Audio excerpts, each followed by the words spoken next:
school started in 1973 in response to the total lack of schooling for children with autism in Johannesburg. And there's very little government funding for children with special needs. We've presently got 35 children.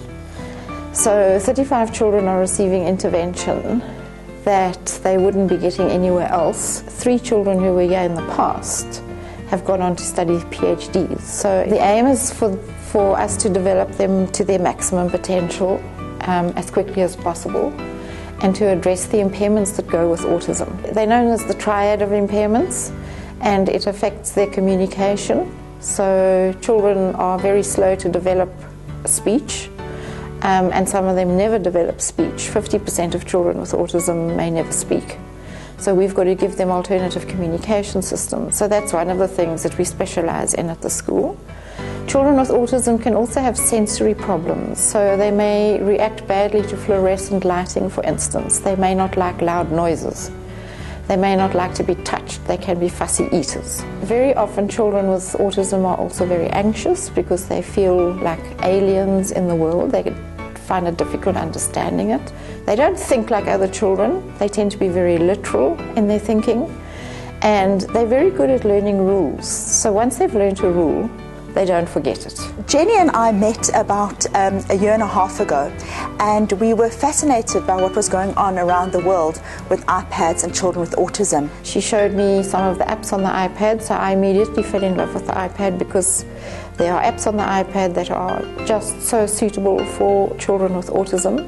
She had no hesitation about experimenting in her school, and her passion for helping children with autism, together with the tool of the iPad and the apps available, and Think Ahead's commitment to the integration of iPads into education came together so brilliantly.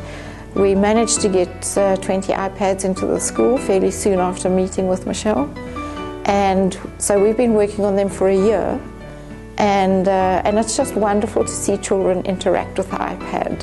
We have donated half the iPads, and the Key School has bought half. We've also made sure that we keep in touch and we support them with training, and it really is a true partnership because the school takes ownership, and Think Ahead and CORE support the Key School wherever we can.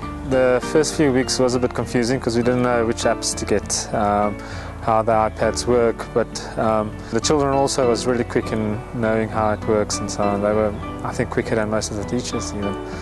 The children at this school, despite their disabilities, learned to use the iPad within minutes. They learned to operate it within minutes, and they are now using it on a daily basis, finding the apps that they enjoy the most.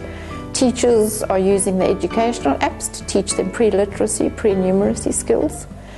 And for the more capable children, they're learning to surf the internet. So it really is a wonderful tool for our children. They are very visual people, so with the sound and the pictures there and all the colours, it really helps them to focus on that one device.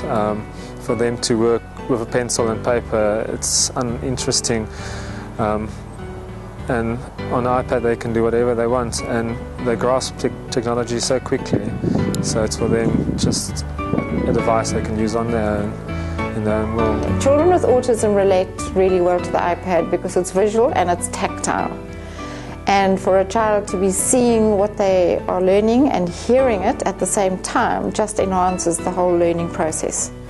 So the iPad is really great in that sense.